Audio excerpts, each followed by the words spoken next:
Fonograma, uma viagem afroatlântica.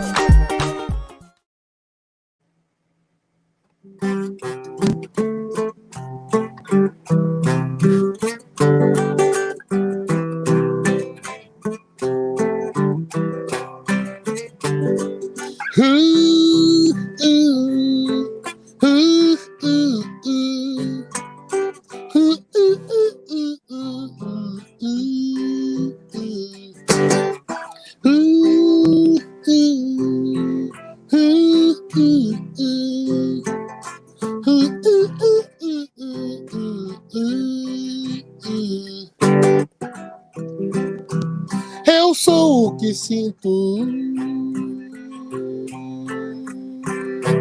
cantando reggae. Sou o som do zabumba, da banda do leste, opa, yeah. Eu sou o que sinto, cantando reggae. Sou o som do zabumba, da onda do leste, yeah. Sou o despertar atrás da ilha, sou o brilho oculto das estrelas, eu sou o último da fila, à espera do trem celeste, céu e mar, céu e mar. O último trem vai para o além, e eu aqui cantando reggae, céu e mar, céu e mar. O último trem vai para o além, e eu aqui cantando reggae.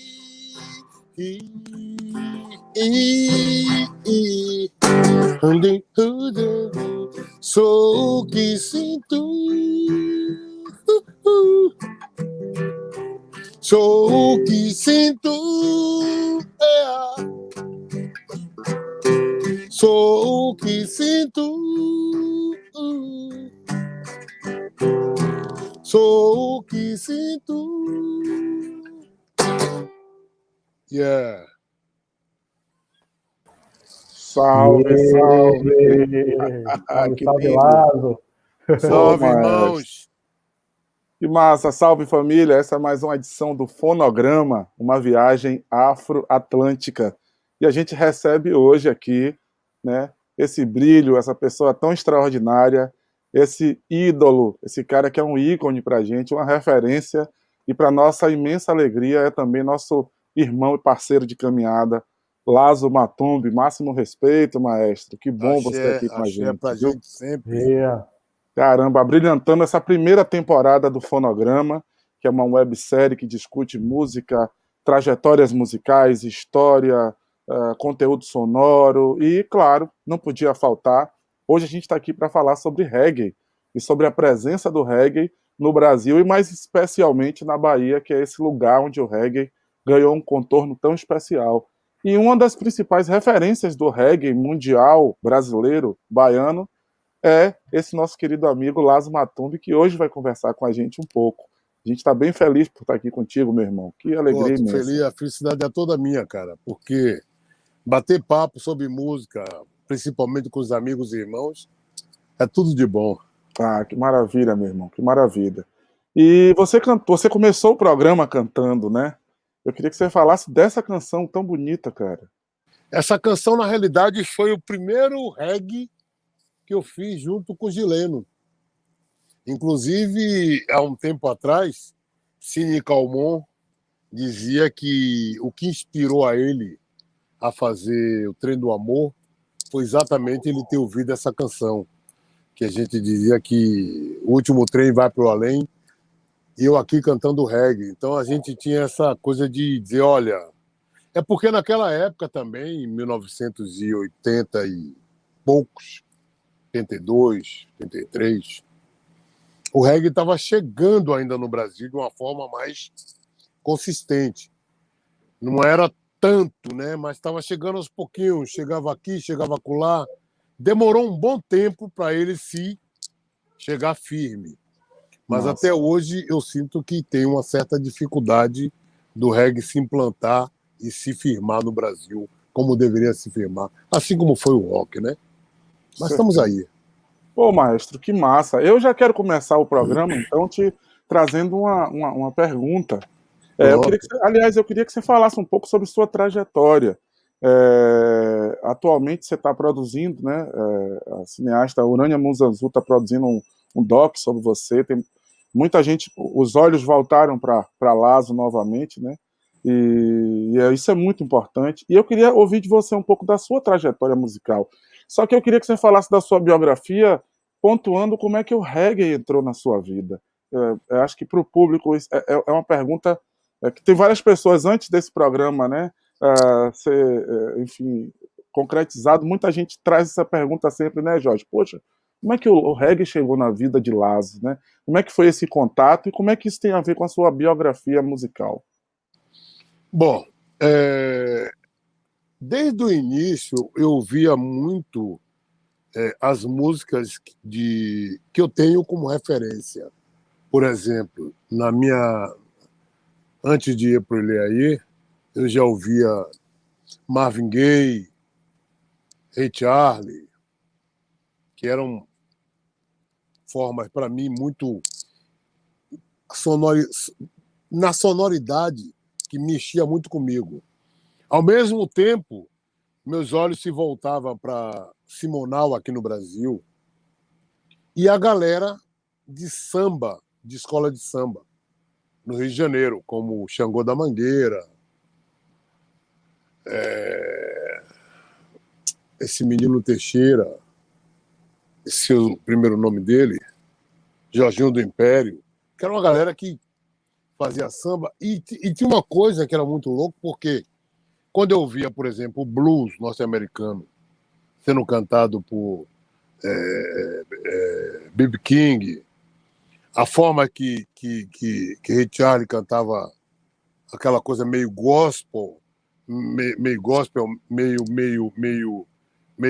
blues, me remetia muito ao som do que eu via dos cânticos do samba, tanto no Rio de Janeiro, na escola de samba, como nos cânticos do candomblé, nos cânticos das quadras de samba de roda, quando tinha samba de roda, aqueles cânticos meio que lamentoso, mas de uma sonoridade muito gostosa.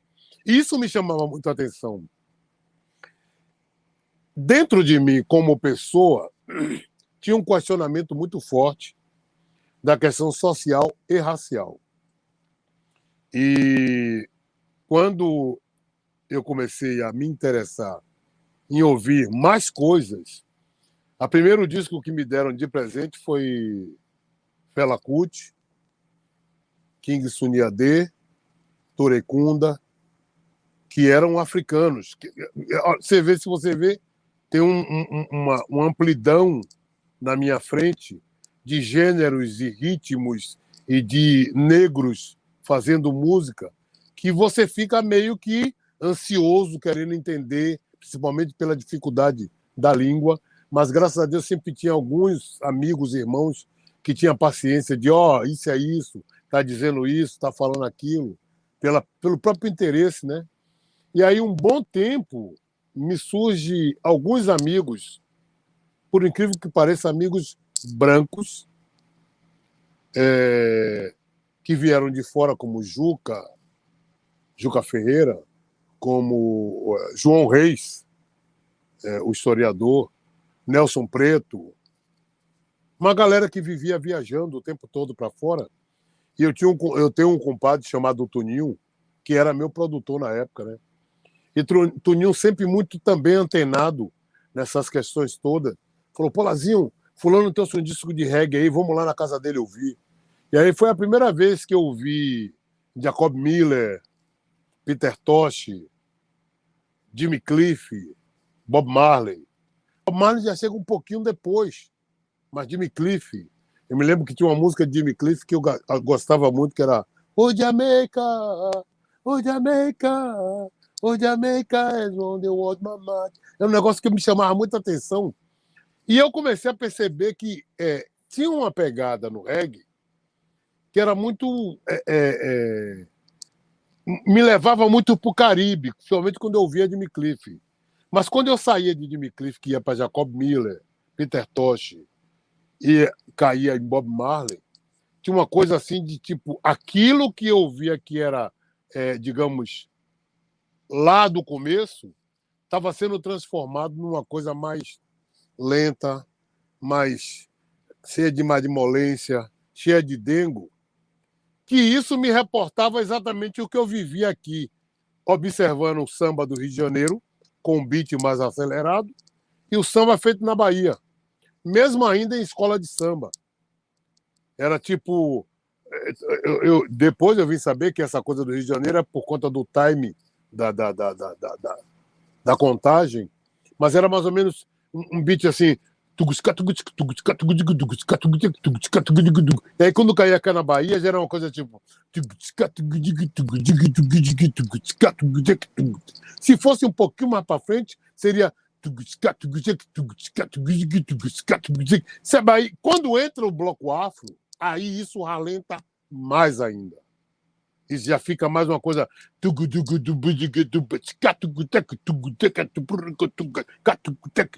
Que aí me lembra um pouco o sambão que fazíamos antes com o timbal, que era tudo pacatugu, pucutugu, pacatugu, pucutugu, paca. Então isso, para mim, era uma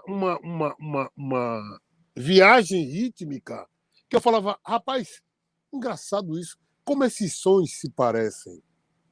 E aí o que me chamou a atenção antes da letra era que esses sons era como se esses caras na Jamaica tivessem vivido um pouco aqui no Brasil, observado essa junção rítmica, essa coisa toda, e levado exatamente, transferido dos surdos para o contrabaixo. Tanto que, quando eu falei, rapaz, eu vou falar um negócio, o reggae parece ser primo e irmão do samba, que depois veio tomar conotação de samba reggae, mas era do samba, o samba feito na Bahia. E, claro, com esse meu interesse da questão rítmica, musical, os meus amigos, obviamente, diziam, mas tem um negócio interessante, Lázaro, que aqui, quando ele fala da questão do negro.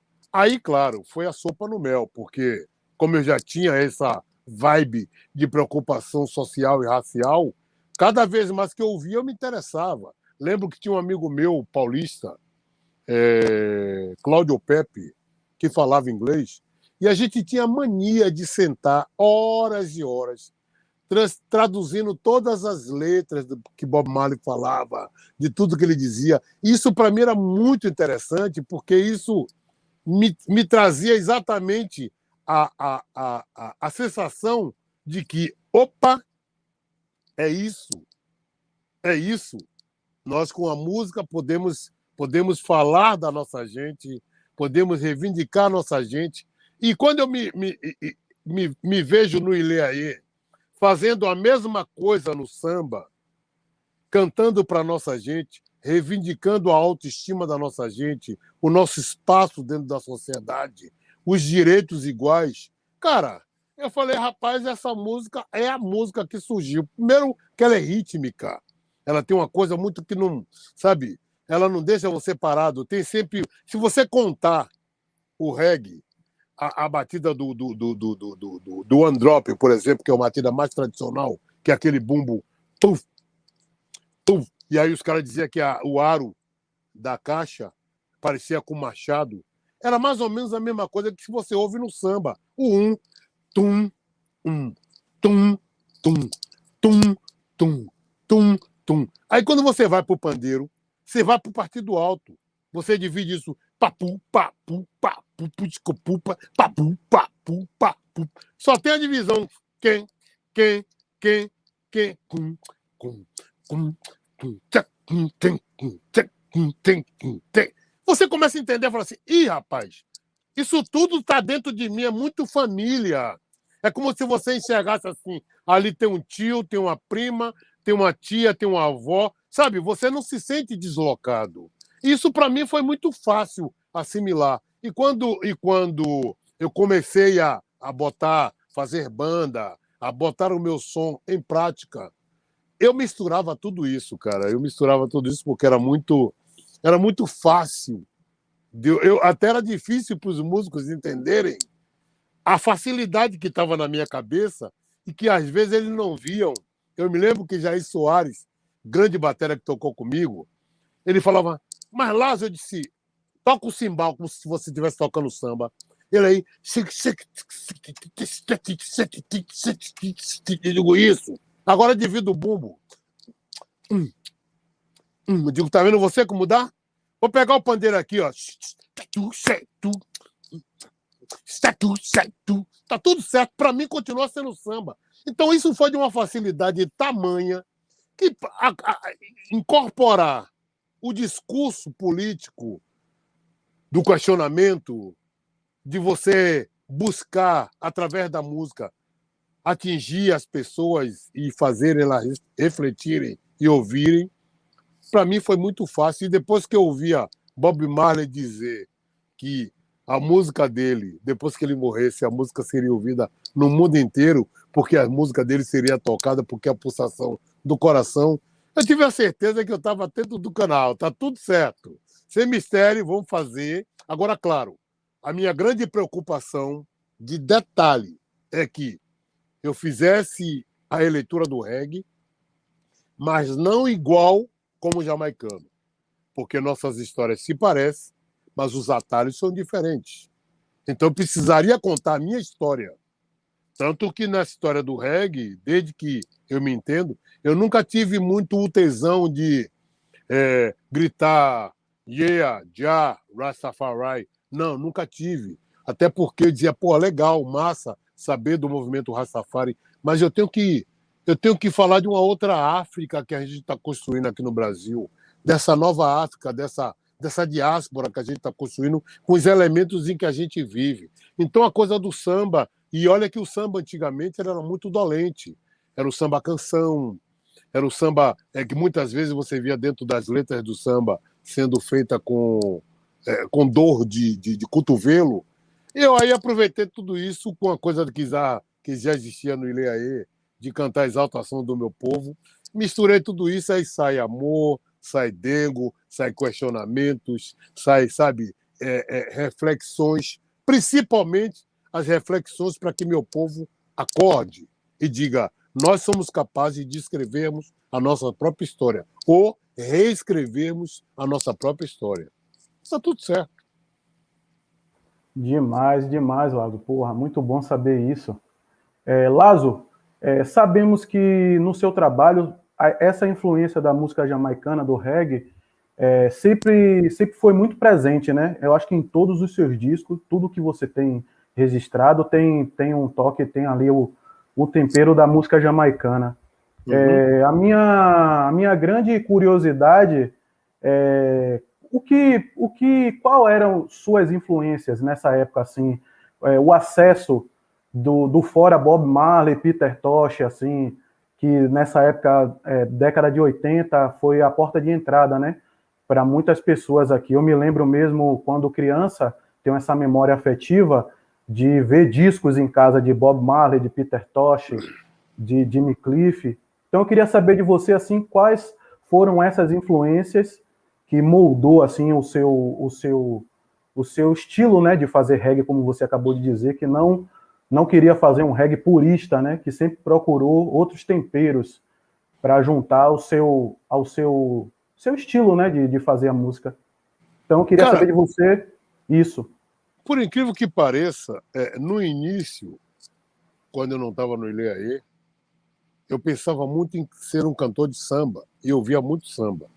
Achava massa ouvir a forma dos caras de escola de samba cantar, mas eu tinha uma necessidade de ouvir outras coisas, e eu tinha duas referências básicas na minha vida que eu adorava ouvir, que era Marvin Gaye e Ray Charles. Achava aquela pegada do...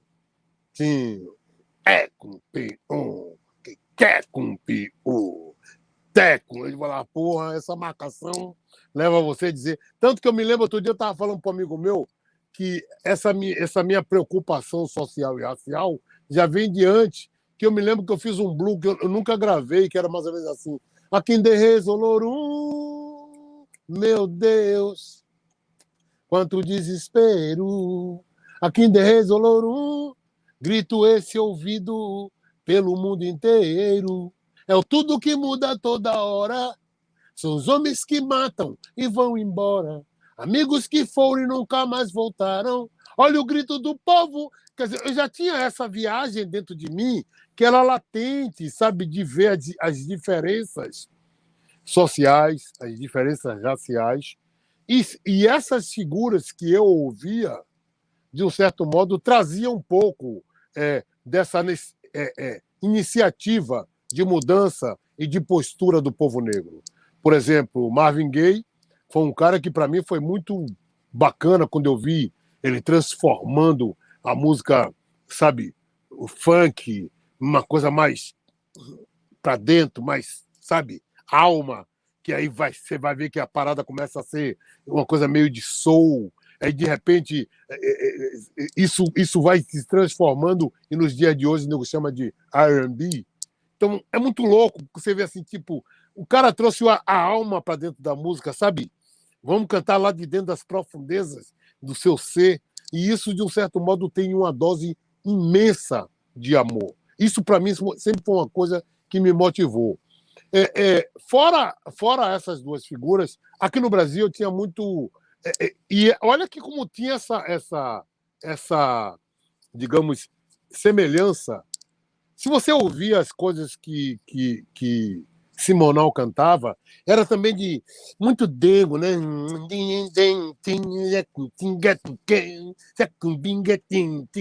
E aí eu me lembro quando eu vi ele com o maestro Erlon Chaves, sabe, com a música cheia de dengo,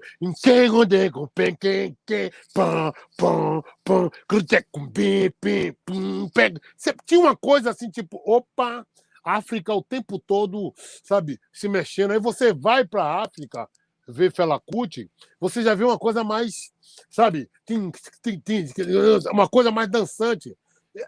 Inclusive que eu não entendia muito o som do saxofone de Fela. Eu achava assim, som estranho. Digo, pô, mas esse som é meio estranho. Mas depois eu entendi que não era a sonoridade bonita.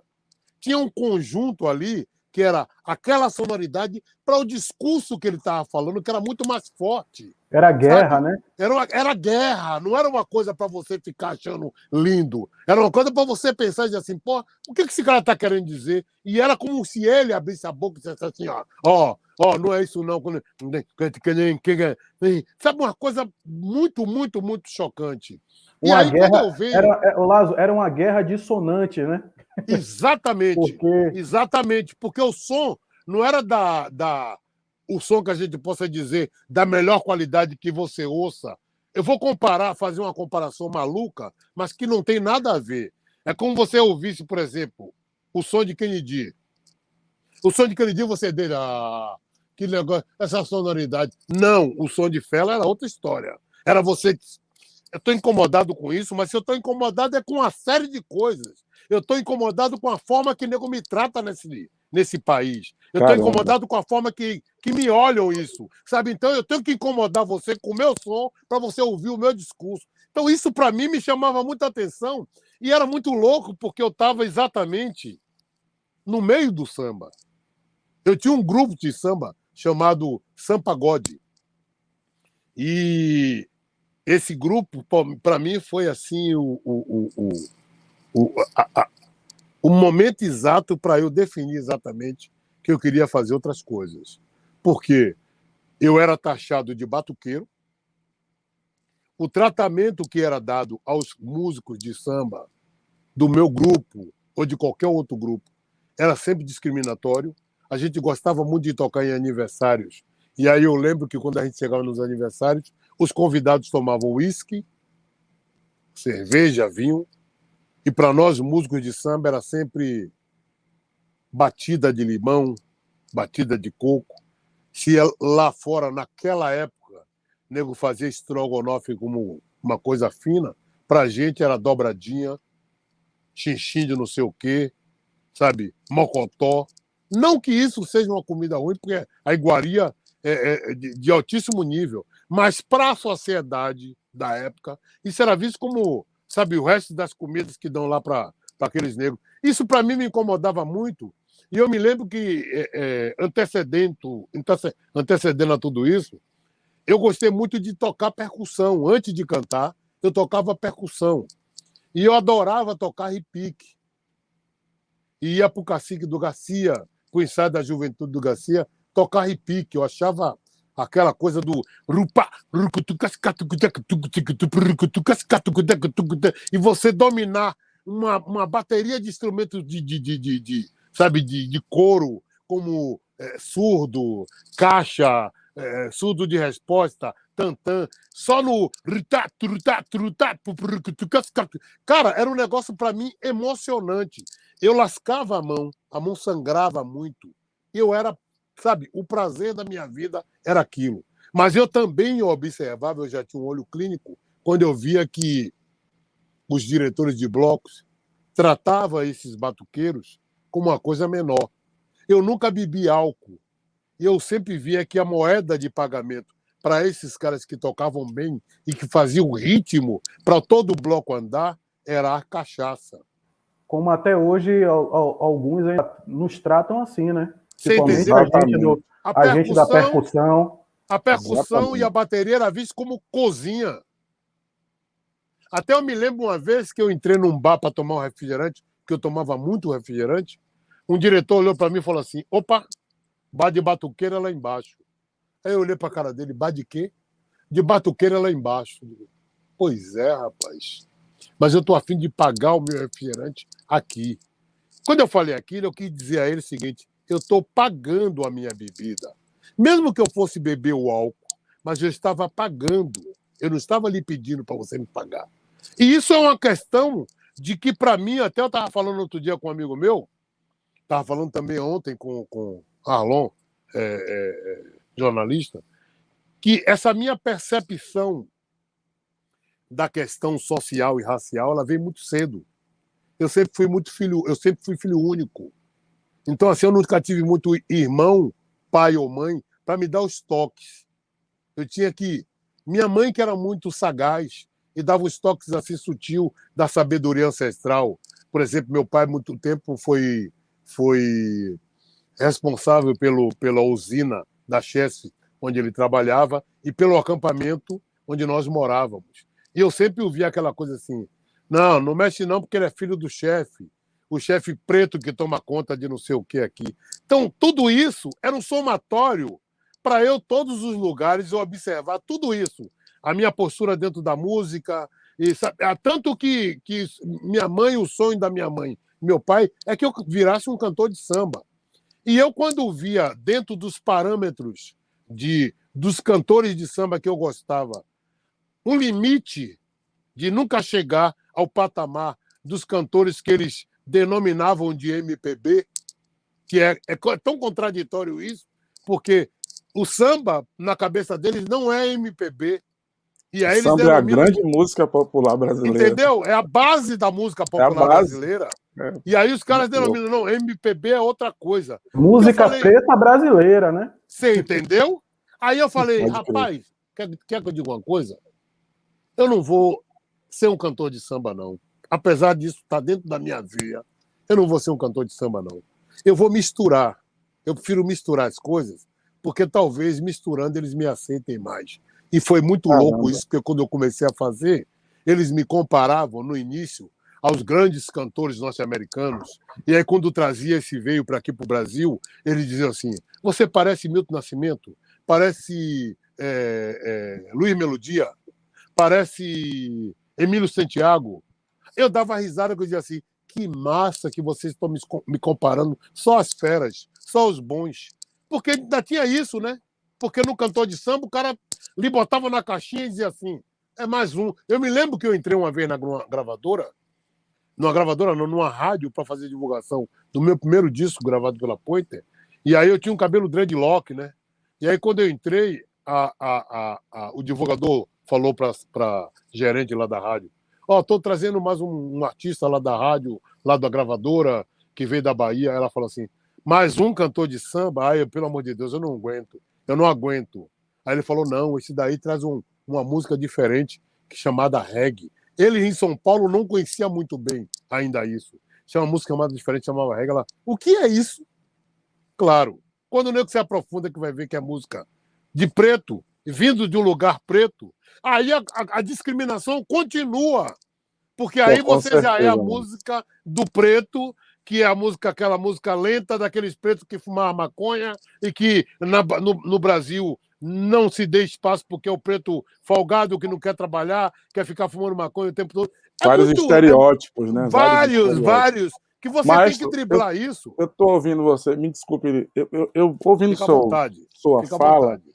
eu tô aqui muito instigado e pensando numa coisa, como assim essa oportunidade do fonograma é uma oportunidade tão fantástica de aprendizado para nós que somos de uma geração, né, posterior à sua, e para as pessoas que estão nos assistindo. Então, para você que está chegando agora aqui, essa é uma edição especialíssima do Fonograma, em que nós aqui, eu sou Fabrício Mota e meu parceiro Jorge Dubman, convidamos nosso ícone, que é Lazo Matumbi, para contar histórias e da vida dele e da história da música no mundo, né?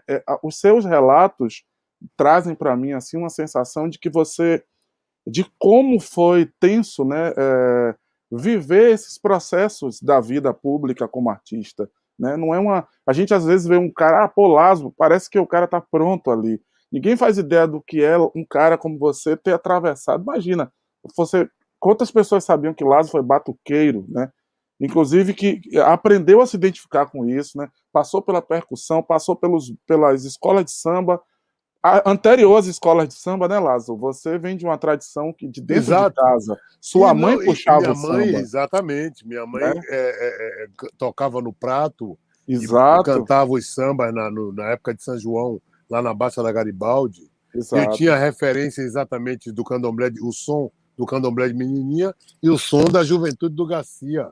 Quando eu vou Caramba, estudar no ICEA, eu adentro um grupo folclórico, aonde a identificação do negro, digamos assim, a ascensão do negro que mexia com arte, com caramba, dança, com fantástico. teatro, com canto, era mais os grupos folclóricos. Por quê? Porque os grupos folclóricos ele tinham a possibilidade de sair além fronteira, ia para fora Exato, do Brasil. Então, todos esses irmãos que saíam, eles eram admirados demais pelos que ficavam. Todo mundo gostaria de aprender dança, todo mundo gostaria de aprender cantar, interpretar, tanto que a origem é muito louco isso. E nunca foi visto respeitosamente como arte, porque todas essas vertentes que eu estou falando de dança, como capoeira, a menina que dançava o candomblé, o menino que dançava o maculelê, o menino que interpretava, não tinha uma história acadêmica. Isso era aprendido dentro de casa, a sambar, a dançar o orixá, a sim, jogar capoeira. E isso era visto como uma coisa menor, tanto que era folclórica. sim. Você viveu esse período também, né? Vivi, Da claro, vi. transição entre o folclórico para a afirmação da arte negra, né? Porque esses Exatamente. processos também, né, maestro, eles não são processos que existiram desde sempre, né? E eu estava pensando aqui em outra coisa, tudo isso num momento tenso da história do Brasil, né? Um Ditadura país de total. ditadura e a comunidade negra explodindo em criatividade. Eu queria te fazer uma Exatamente. pergunta, porque isso me faz entender muito a natureza das suas gravações. Por que a gente chega no Salve a Jamaica, que é seu primeiro EP, e já encontra um lado reggae e um outro lado misturando com outras sonoridades da Bahia? Aí a gente vai para o seu primeiro disco, né? Você entrou na Pointer para gravar o Viver, Sentir e Amar, não é isso? Que é seu Isso. primeiro álbum de carreira ali. Eu queria que você falasse sobre essa experiência. Como é que foram as suas primeiras gravações, assim? Como é que foi levar essa... Que coisa interessante que você falou agora. Como é que é levar essa experiência que é não acadêmica, que é desrespeitada em muitos circuitos, inclusive de produção da arte, para a gravadora? Como é que foi essa coisa de... Porque você sempre foi meio maestro, né? Conversando com o Leite ele sempre diz isso, que é o nosso próximo convidado. Ele sempre disse, Lazo é um desses artistas ele é maestro da carreira dele. Ele sempre foi o cara que pensou os arranjos numa época em que, como assim o cara vai dizer o arranjo? Ele já chegava com tudo na cabeça, assim. Como é que foi entrar em estúdio e gravar? Quais foram os desafios? Quem são as pessoas que seguiram com você nessa trajetória das suas primeiras gravações? Queria ouvir um pouco sobre isso. Como é que isso foi parar no fonograma? Olha, mas isso tem a ver muito com a necessidade e a iniciativa da autoafirmação. De você saber que você está numa sociedade que o tempo todo tenta lhe desconstruir a sua história, e você tem que reverter isso. E reverter com orgulho daquilo que você tem, acreditando que aquilo que você tem é muito rico e que nenhum outro povo, nenhuma outra raça tem o direito de desconstruir e destruir. Então eu sempre fui muito, guerreiro de mim mesmo. Tipo, por exemplo, eu entrei em grupo folclórico no ICEA. Era um grupo folclórico intercolegial. Quando a minha professora, Lúcia de Sandes, resolveu profissionalizar isso, eu disse, eu estou fora. Mas por quê? Porque eu não quero ser visto como mais um preto que está a fim de ficar jogando capoeira, tocando atabaque, sem uma percepção maior de tudo isso. Porque, normalmente, todos esses grupos folclóricos eram dirigidos por brancos, onde os pretos traziam a tua arte, traziam a tua beleza, a tua energia, mas a valorização era desse tamanho. Até a ponto de saírem do Brasil e os passaportes ficarem presos, para não alçar voos maiores. Quando eu saio do Ileaê, todos os meus amigos acharam que eu ia fazer o primeiro show de samba. E eu quebro tudo isso quando eu digo, não, primeiro show de reggae depois de Gil e Cliff, Lazo Matumbi, aliás, não era nem Lazo Matumbi, era Lazinho Diamante Negro, no Teatro Vila Velha, com um show intitulado Luz no Escuro. Parece simples, né? A conotação de luz no escuro, mas era exatamente dizer que no meio dessa escuridão que a sociedade nos via, tinha luz. Esse preto escuro tem luz. Aliás, o preto é a soma de todas as cores, de todas as luzes. E eu precisava trazer, incrível, já desde o início, essa conotação política. E aí, quando eu saio daqui, quando o Baby Santiago me chama para gravar um disco e produzir um disco, ele falou, você tem as músicas? Tenho. Maestro, aí você foi da primeira geração do Ilê, não é isso? Você sai do Ilê no fim dos anos 70.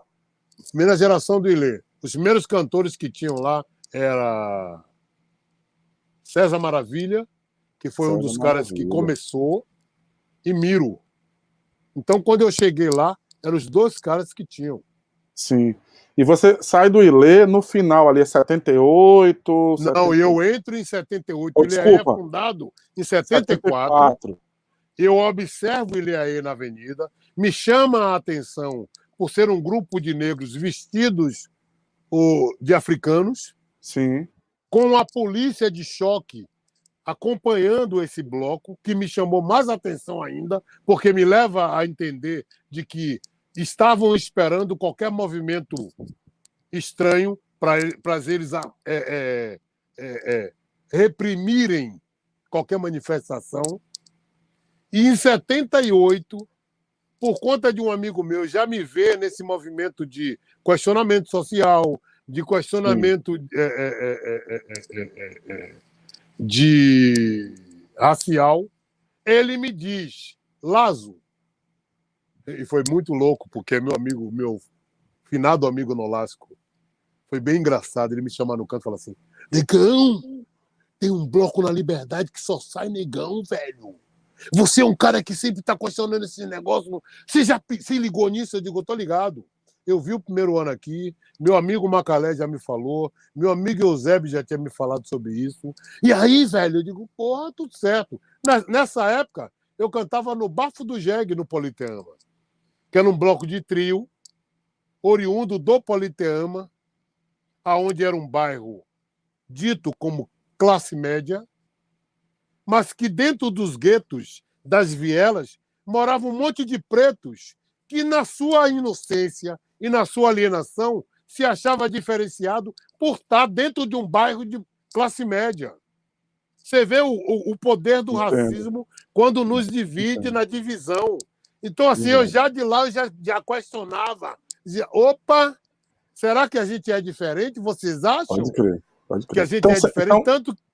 Você entra em 78 lá. Ah, não, 78, por favor. Pode não, tanto que eu saía daqui do Politeama, né? Aliás, eu não estou no Politeama agora, eu estou na Ondina. Eu saía do Politeama para o Reduto do Garcia, aonde eu me sentia muito mais à vontade, aonde eu me sentia muito mais em casa, porque eu estava num bairro periférico. Sim. E aí eu entro no Ilhéaê em 78. Fico 78, 79. No Carnaval de 80, o céu é o limite. Digo, opa, muito bom, legal, consegui, junto com meus irmãos, dar meu grito de guerra, alavancar meu grito de liberdade, enaltecer a minha história, dar meu grito em pró da autoestima da comunidade negra, mas eu preciso militar sozinho. Eu não posso mais ficar preso dentro de uma caixa, onde eu tenha que discutir com meus irmãos qual é a melhor estratégia, principalmente se essas estratégias entram em choque.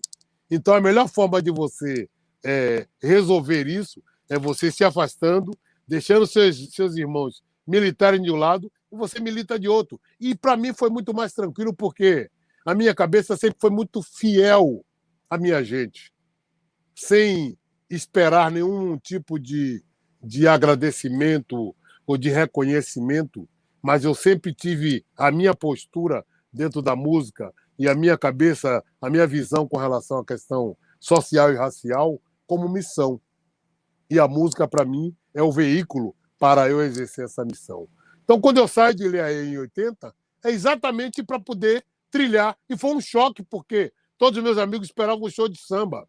E eu vou lá e boto um show de reggae, de soul, sabe, de Ijexá. Ele falou assim, eu me lembro até que um amigo meu, que já é falecido, falou o seguinte, como é que você sai do Ilhéaê e vem cantar esse tipo de música? Você tinha que cantar samba. Aí eu respondi para ele, por eu ter vivido exatamente cantando samba, é que me dá o privilégio de cantar qualquer coisa que eu goste. E eu saí exatamente para isso. Na gravação do disco, quando o Baby Santiago me instiga para gravar o disco, ele me deu a liberdade de trazer as músicas que eu queria gravar. Aí eu trouxe uma música que era de um parceiro meu, chamado Rai César, que na época se chamava Salve a Jamaica. Depois de anos, ele me deu essa música para mexer em algumas coisas. Eu mexi, coloquei mais um pedaço de letra, e nós mudamos o título para Djamila, que é o nome da filha dele. Então eu coloquei de um lado Salve a Jamaica e do outro lado Guarajuba, isso, que era tipo uma balada de dois amigos meus, Elson Ramos e Zacarias, que não tinha nada a ver, era a enaltação a Guarajuba, que era o paraíso lindo, maravilhoso aqui na Bahia, que muita gente não conhecia, mas era um lugar assim como é hoje Itacimirim, vários lugares lá na Estrada do Coco. Então, assim, quando eu botei isso, era exatamente para mostrar que a minha pegada era diferenciada. E não sei se vocês conhecem essa música Guarajuba, sim, mas sim, tem uma influência muito forte do surgimento de Tim Maia. Exato. Isso que eu ia comentar. Exatamente. É meio soul, né? Essa linha soul, Claro, porque eu já ouvia através de Marvin Gaye. Aí quando eu vejo surgir um Tim Maia com a absorção de tudo isso do movimento norte-americano, mas abrasileirando isso de uma forma muito autêntica, rapaz, isso bate. E Lazo, isso tem tudo a ver porque, como você escutava muito Marvin Gaye e Ray Charles, que tem essa pegada R&B, né, Rhythm and Blues, e a música jamaicana bebe direto dessa fonte do R&B, né? Eles escutavam lá nos barracos de zinco, que dizem que as rádios na Jamaica pegavam emissoras, né, dos Estados Unidos justamente pelo lance do zinco, né? Dessa coisa da onda sonora. Então, a música jamaicana, ela tem essa forte influência do R&B. Então, isso tem tudo a ver com o seu trabalho. Exatamente, com certeza, é por aí. Com a dose muito forte do samba, que é o que eu não abro mão. Até porque Pode crer. isso para mim, ele está no sangue. Às vezes eu estou ouvindo uma célula do reggae, mas ao mesmo tempo eu estou ouvindo o surdo, eu estou ouvindo os pandeiros, eu dou até risada, porque às vezes eu digo assim, você está ouvindo o pandeiro? O cara fala assim, não. Eu digo, tá não? Ouça aqui, ó, tu tá sentindo? Porra, não tinha pensado nisso, Lázaro. Pois é, velho, tá aí, é muito próximo. Pode crer, Lazo. Lazo, em 1983 você lança o disco Viver, Sentir, Amar e gravou com a banda do Estúdio 5, né, formado por músicos como Rui de Brito, Jair Soares, que também gravaram os primeiros discos de Edson Gomes, né? Tenho esse disco aqui. Eu queria saber, Lazo, como foi que você contasse um pouco, né? De onde esse disco foi gravado e como foi a experiência de gravar com esses feras aí da música baiana. Rapaz, na realidade, nós tínhamos uma influência naquela época do reggae muito forte. Todo mundo queria ter uma banda chamada The Wailers, ou queria ser uma repetição do The Wailers. Então, assim, era fulano de tal e banda tal. Fulano de tal e banda tal. Eu, na realidade, sempre trabalhei com amigos músicos que eu não tinha nem a preocupação de denominar a banda. Mas aí teve um momento, por conta dessa influência toda, que era eu, Tinho Santana, Jair Soares, Rui de Brito e Jorjão Bafafé. Por que essas figuras? Porque na gravação do meu primeiro disco, eu fui catar músicos da Liberdade. Por quê? Primeiro porque eram músicos de um bairro negro, que tinha uma outra percepção musical por conta de tudo que está no seu entorno. Eu precisaria disso. A vivência, né? A vivência. Eu não poderia, com todo o respeito aos outros músicos, mas eu não poderia entrar no estúdio com um monte de branquinhos fazendo som que não reproduzisse aquilo que eu queria. Aí eu fui buscar exatamente. E na época eu trouxe dois irmãos maravilhosos, Judimário Cruz, Judinho, e Marinho, que era um guitarrista de excelência. Judimário Cruz hoje mora na Espanha, que era guitarrista, contrabaixista da melhor qualidade. E esses caras, Rui de Brito, o Maninho que toca comigo hoje, eram tudo garotões que admiravam esses caras, Marinho e Judinho. Demais. E aí o Judinho, ouvindo minha música, eu achei maravilhoso isso, porque o Judinho, ouvindo minha música, ele falou assim, Lazo, posso lhe falar um negócio? Pode. A sua música tem uma pegada muito rítmica. E não é todo baterista que pode tocar sua música. Eu digo, você acha isso? Ele acho. Só tem um cara aqui em Salvador que pode tocar sua música. Aí vou lhe apresentar ele. Nós fomos na escola de música, ele me apresentou Jair Soares, que chamava de Pelé. E o Jair Soares usava um óculosinho. Pode crer. Todo. Aí ele lenda, vem, né? A lenda. Jair é lenda, pô. E aí vem tocar comigo. Quando ele vem tocar, a primeira formação era eu, Judinho, Marinho, Lino Neto. Eu acho que. Nego já era dessa época? Nego Não. Vieira? Não. Nego vem depois. Pode crer. Aí eu acho que era, meu Deus, se eu não me engano, tinha um bater. Não, é isso mesmo. Jair Soares, essa galera. Fizemos o disco, massa, legal. Depois cada um foi para seu canto. Eu tive que dar continuidade. Para dar continuidade, eu mantive Jorjão, Jair Soares, e aí descubro que Tio Santana tinha estudado comigo na mesma escola que nós tínhamos estudado, no Batista, ali na Carlos Gomes. E ele tocava no grupo Pulsa. Aí eu falei, caramba, esse cara grandão, tocando contrabaixo, estudou comigo. Ele falou, você se lembra de mim? Lembra, a gente ficava jogando bola na bolinha de plástico. Falei, caramba, cara, eu gostaria que você tocasse comigo. Aí eu trago o Tio Santana. Como eu precisaria de um guitarrista, e naquela época eu tinha 2 guitarras que eu tinha comprado, e a gente tinha essa onda de o guitarra base e o guitarra solo. Até hoje, né? Tem isso aqui, né? Hoje eu já não toco mais assim, não. O guitarra base e solo tem que ser um só. Senão é muito custo. Pode crer.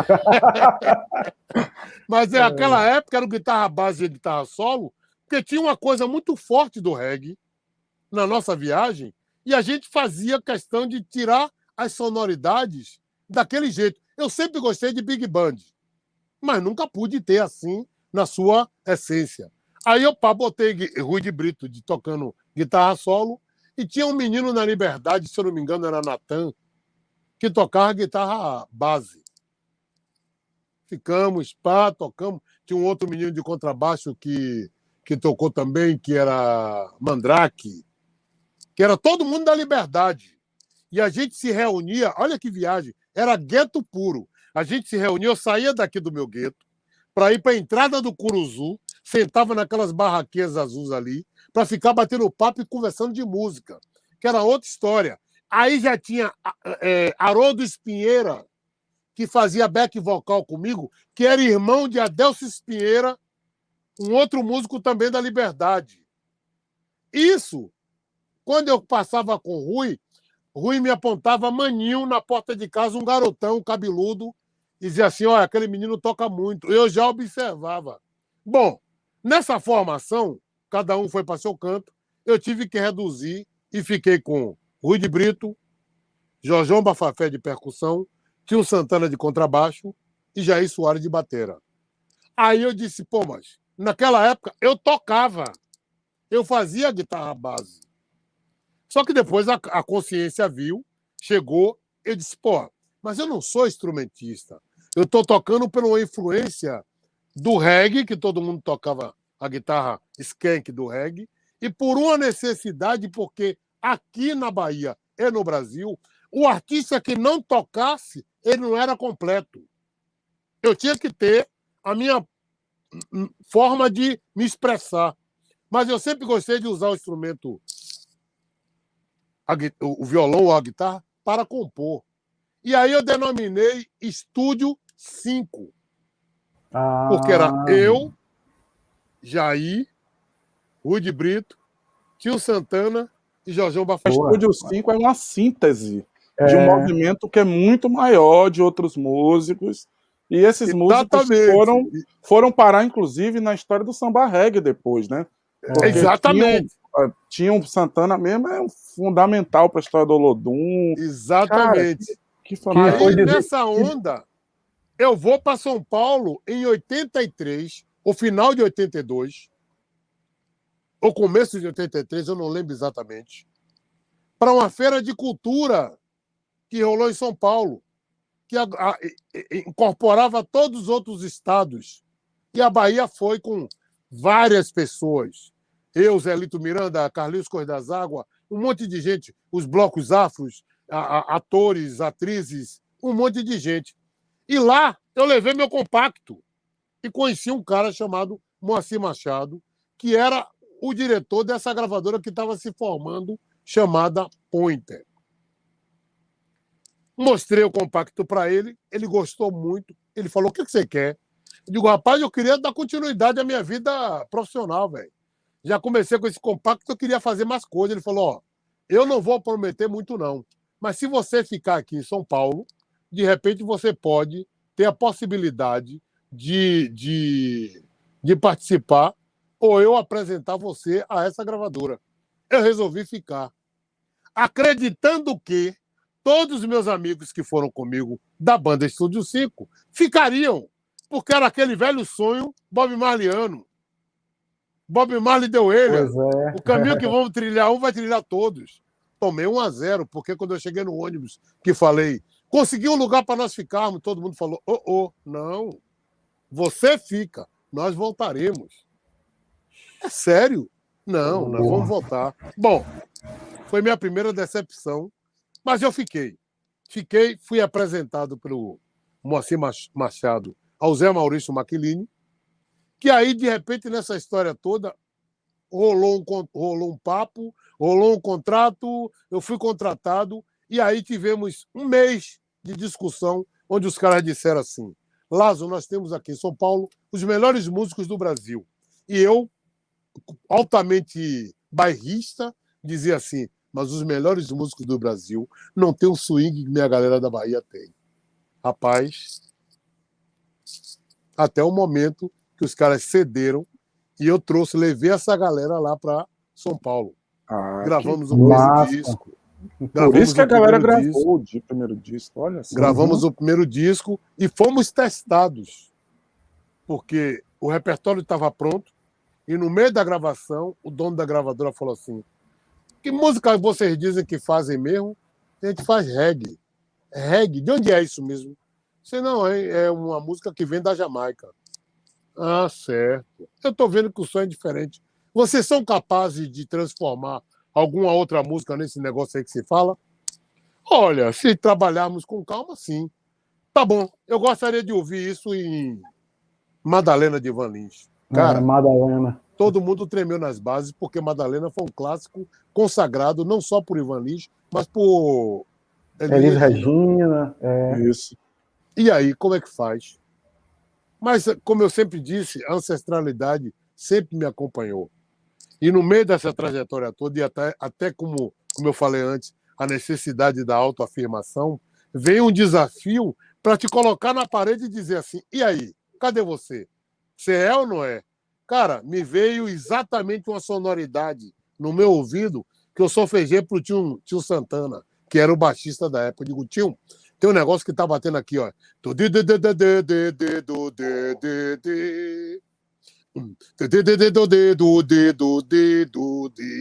Aí o tio falou, é mesmo? Eu digo, faça aí. Aí, quando o tio tocou, Jair Soares era muito sagaz. Aí, mas como é que você vai cantar? Eu digo, o Madalena, enche com meu peito. Aí Jair Soares falou assim, rapaz, isso é samba que eu tô tocando aqui. Eu digo, pronto, deixa o tio Santana na pegada do reggae. Segure aí, né? Segure aí, a velho. onda. Rapaz, a gente arrumou e vamos nessa, vamos. Vamos. Aí é o meu trabalho, fazer uma melodia, ou cantar de uma forma que não fosse igual nem a de Ivan Lins, nem a de Elis Regina.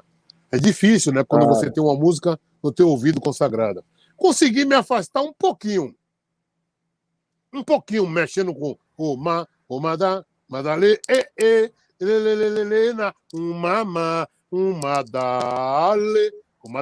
que se aí já deu uma coisa mais tipo, opa, pelo menos eu botei minha marca ali, tá tudo certo. Gravamos esse disco. Tem uma curiosidade, eu vi você solfejando essa linha de baixo, bum, bum, bum, bum, bum, pam, pam.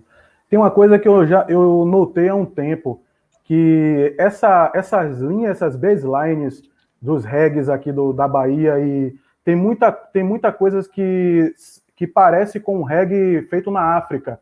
Na Jamaica, esse tipo de bum, bum, bum, bum, bum, eles não correm muito, entendeu? É bum, bum, bum, bum, bum. Aqui a gente já... Tem mais pausa, né, Jorge? Tem mais pausa. Então, o reggae africano tem muito dessa polirritmia nas cordas. Isso. Então, isso eu sempre notei essa coisa do... Até por tocar com vários baixistas, né? Diferentes, assim. Eu tocava num lugar que tocava com 7 bandas de reggae diferente. Então, nisso eu sempre notava. Eu falo, porra, por que essa linha corrida? E aí, com a pesquisa da música africana, e com o reggae africano, eu fiz essa ligação. Então, isso que você falou, agora eu matei a charada, assim, sabe?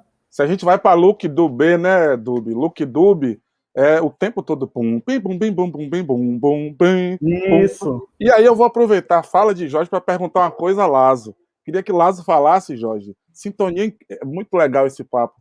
Da linha de baixo de Coração Rastafari. Que eu acho que tem tudo a ver com a fala de Jorge. Que é um disco depois do Viver e Sentir, não é isso? Ainda da Pointer, não é isso, Lazo?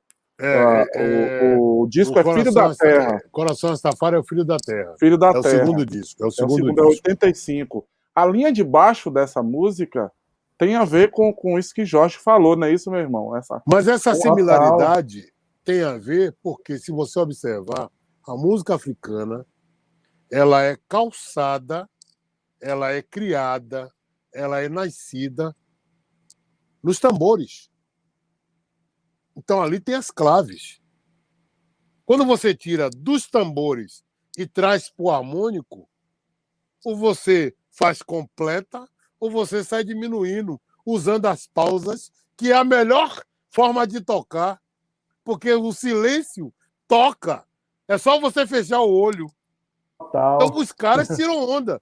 Se você vê a forma que a música africana, os caras tocam, por exemplo, para você, Fabrício, que é baixista, tem umas linhas que os caras não tocam aqui no gravão. Os caras tocam oitava abaixo.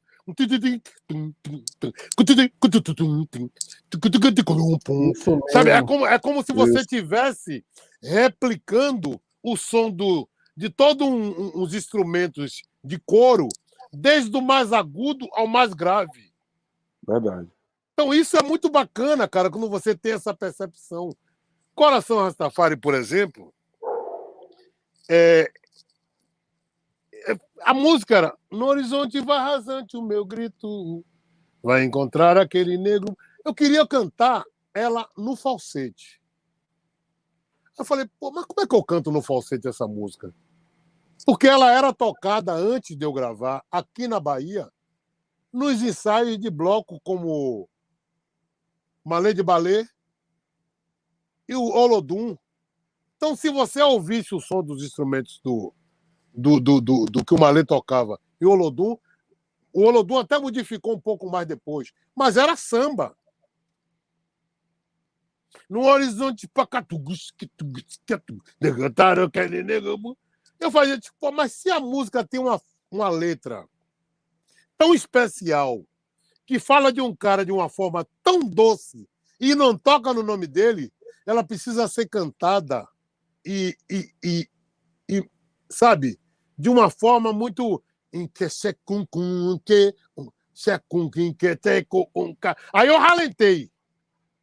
Eu digo, tem que ralentar para poder a letra sair bacana. No horizonte...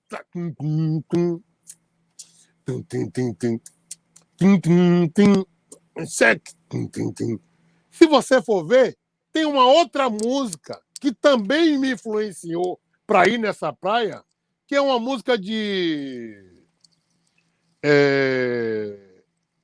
Marvin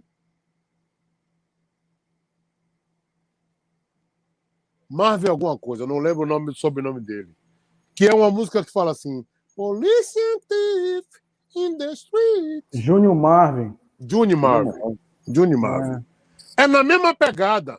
Aí eu disse, porra, bicho, essa música, Coração Rastafari, não pode ser cantada da forma alegre que ela estava sendo cantada.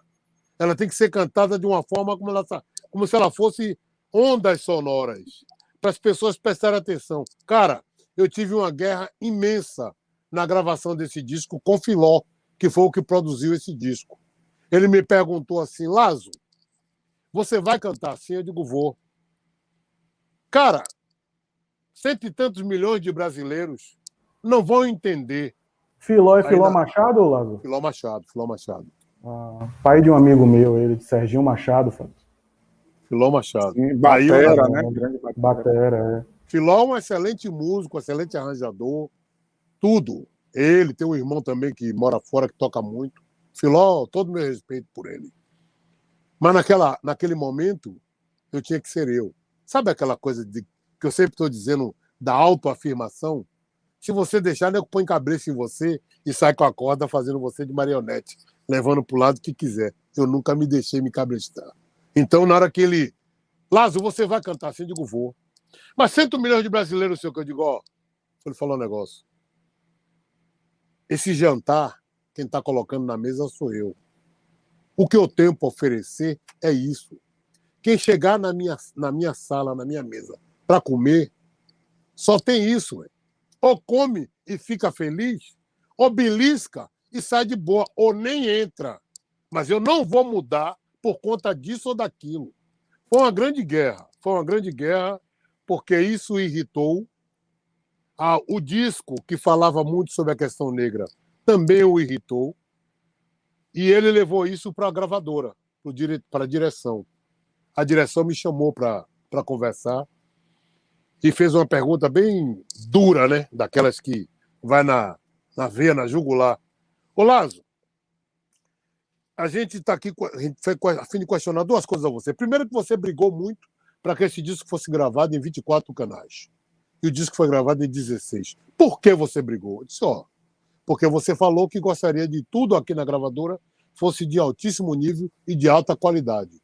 24 canais traria exatamente essa tranquilidade de pistas soltas para a gente ter a sonoridade mais livre. Tudo bem. Tecnicamente dá para entender. E por que no seu disco só fala de preto? Eu falei, é mesmo? E fala de preto? É, seu disco só fala de preto. Eu digo, mas o que você gostaria que eu falasse? Gostaria que você falasse de amor. Digo, pois é, Zé. Falar da minha gente é a minha forma de falar de amor. Ele tomou um susto, parou e falou assim, muito obrigado, a reunião está encerrada, pode ir. Tudo certo. Problema nenhum de ser autêntico, de ser original. Saí dali, vim para Salvador, Coração Rastafari caiu no ouvido da galera como uma pluma. Eu não precisei fazer nada. Até hoje, no lugar onde eu toco, as pessoas pedem Coração Rastafari. É desgastante cantar, porque eu cantava no falsete. E você ficar cantando no falsete uma música que leva 3 minutos, as notas que eu atingia naquela época, obviamente, com o tempo, você tem que descer a tonalidade para atingir. Porque senão você chega lá naquele pontinho e fala assim, rapaz, tá muito alto ali para chegar, viu? E a gente vai levando. Então, assim, essa influência de perceber que você pode fazer a música para chegar no seu coração e na alma, ela é super importante.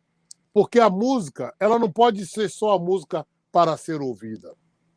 Ela tem que ser a música para ser tocada. E tocada no fundo da tua alma. Você tem que ouvir... Isso é uma lição que Bob Marley nos deixou, que se todos nós entendermos, a gente vai se plantar, cara. A música não pode ser a música só por ser a música. Tem que ser a música para poder chegar e fazer acontecer de forma legal, de forma decente. Então, isso, para mim, é uma coisa muito imprescindível para que as coisas aconteçam bem.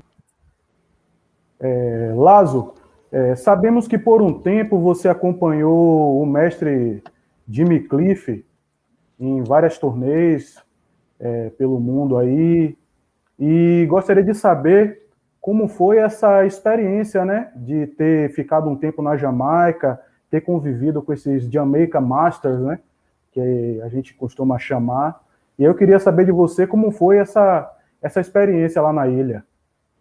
Cara, eu entendi o seguinte, Jimmy, como um homem de mil e umas sonoridades na cabeça, ele veio para o Brasil, para a Bahia, para estudar o fenômeno samba reggae. Eu aproveitei a chance para estudar o fenômeno reggae na Jamaica. No momento que eu estava lá, eu observei tudo, Naya Bing, os sons mais jamaicanos, mais ortodoxos, mais as coisas. Tanto que na época que eu estava lá, quem estava fazendo sucesso era totalmente diferente, era Chaba Rank. Era outra história.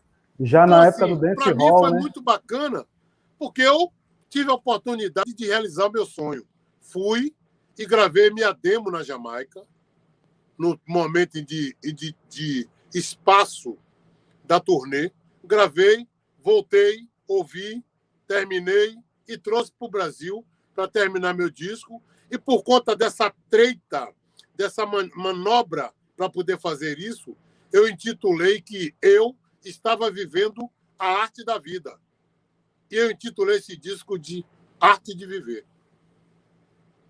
Cara, que bonito, cara, que bonito. Poxa, é um papo incrível, né, com o nosso maestro aqui, Lázaro Matumbi. Cara, essa conversa podia se desdobrar em duas, né, Jorge? Total. Poxa, essa daqui à vontade. E aí, que a gente está colado. Pô, muito obrigado, meu irmão. Para vocês que nos assistem, essa é mais uma edição do Fonograma, uma viagem afroatlântica. E sim, essa conversa vai ter um novo capítulo lá no podcast, lá no Twitter, no Twitch. E a gente vai, Lázaro, apresentar uma playlist sobre esse papo, né, com os melhores do reggae na carreira de Lázaro, com músicas que você falou aqui. O conteúdo desse programa vai se desdobrar num programa da Twitch e depois num podcast muito interessante sobre o reggae na Bahia, que são cenas do próximo capítulo. E para a gente se despedir do maestro Lázaro, eu queria que você deixasse para a gente uma palavra, né? A gente ainda está no meio da pandemia, o Fonograma nasceu no contexto da pandemia, e a gente continua fazendo esse programa com esse formato, né, à distância. Não é porque a gente quer, não, é porque isso é uma maneira de preservar a saúde de todos e de todas as envolvidas aqui na equipe. E eu queria que você, maestro, encerrasse esse nosso papo, deixando uma mensagem positiva para a gente e para as pessoas que acompanham o Fonograma. Bom, de cara, falar que, como estamos vivendo um momento altamente estranho, que a gente chama de especial, mas é um especial estranho, porque está lidando exatamente com a vida, com a nossa possibilidade de estar vivo ou não. Se proteja, proteja os seus, cuide dos seus mais velhos, cuide da sua família, porque dentro em breve a gente vai estar podendo se encontrar, dar risada e tocar a vida. E ao voltar ao normal, tocando a vida, não esqueça, desistir jamais, persistir sempre. As dificuldades existem, não vão deixar de existir nunca. Mas o grande lance é nós entendermos quem nós somos, de onde viemos e para onde queremos ir. Esse é o grande ponto. Se você olhar toda a nossa história ancestral, dos que vieram antes da gente, a gente tem por obrigação de continuar trilhando de forma firme, deixando resultados positivos para os que vêm atrás. É só isso, continuar firme na estrada, sempre com muito axé, acreditando que a ancestralidade está nos observando e iluminando nossos passos. Obrigado pela oportunidade, axé para todos, sempre. Axé, meu irmão. Porra, demais, Lázaro, suas palavras aí, velho. Acho que é isso mesmo. Se cuidar, é um momento delicado. E, pô, muito obrigado por ter você aqui conosco em mais um capítulo aí do Fonograma. E vamos que vamos, meu irmão. Um dia a gente vai ainda vamos fazer aquela dobradinha de novo, né? E faz. Por favor. Lázaro, né? A hora que quiser, é só dar um grito. Ô, Lazão! Tô na área. Lázaro! Exatamente! Saudade, viu, velho? Saudade grande mesmo. Poxa, essa foi assim, uma edição muito especial mesmo, velho. Tô aqui emocionadíssimo, feliz demais de estar com esses caras aqui. E dizer para o público que nos assiste que o Fonograma é uma obra coletiva, né? Eu sou Fabrício Mota, ao lado do meu parceiro Jorge Dobimen, que somos músicos, produtores, idealizadores do projeto, mas o Fonograma conta com a produção executiva de Bárbara Falcon, com o cuidado especialíssimo de Cel Bacelar na comunicação com as redes sociais, com a comentadíssima identidade visual de Tiago Ribeiro, com os cuidados do meu querido Hildo Rodrigues, aqui na assessoria digital, com o StreamYard e com as tecnologias, e, principalmente, com vocês que são o público que nos assistem, que nos acompanham, que incentivam esse trabalho para que ele continue firme e forte. Então, mais uma vez, Fonograma, uma viagem afro-atlântico, Atlântica. Roda a vinheta.